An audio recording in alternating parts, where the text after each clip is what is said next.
Быйыл мамлекеттик жана коомдук ишмер өлкөнүн социалдык экономикалык жактан өнүгүүсүнө зор салым кошкон инсан Матен Сыдыковдун 100 жылдыгы белгиленүүдө. Ишеналы Арабаев атындагы Кыргыз мамлекеттик университетинде бул инсандын мааракелик жылына арналган илимий практикалык конференция өттү. Иш-чарада Жуман Акималиев башында турган коомдук саясий ишмерлер Сыдыковдун басып өткөн өрнөктүү өмүр жолу, жасаган эмгеги тууралуу илимий баяндамаларды жасады. Замандаштары белгилегендей, Матен Сыдыков бүт өмүрүн элге кызмат өтөөгө арнады. Ал райондун чарбалык, комсомолдук кызматтарында иштеп, кийин Жаңы жол райондук аткаруу комитетинин төрагасы. Эки район бириктирилгенден тарта партиянын райкомунун экинчи катчысы кызматтарында эмгектенген. Кара Суу райкомунун биринчи катчысы. Көп узабай депутаттардын Нарын облустук аткаруу комитетинин төрагалыгына, андан соң Нарын обкомунун биринчи катчылыгына шайланган. Башкасын айтпаганда эле ушул Нарын шаарында Hazır Матен Сыдыков атындагы 13 миңден ашык киши жашаган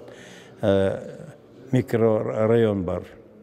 Ушуну жана Токтогул шаарынын проектиси менен Матен сөз башында туруп бизди иштетип, баардык иштерди уюштуруп, республиканын жетекчилери макулдашып, Нарында экинчи электр жылыткыч менен иштеген шаарча ошол микрорайон.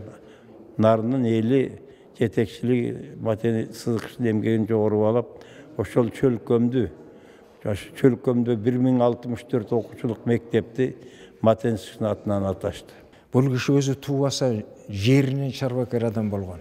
Анткени Каргадай чагынан ушу кара жумуштун казанында шакардай кайнап жүрүп, ушу аябай эрте телчиге эрте жетишкен. 41-жылы согуш башталган учурда бул киши өзүнүн тиги комсомол кызматта турган мезгилинде Атабек согуштун майданына кеткен.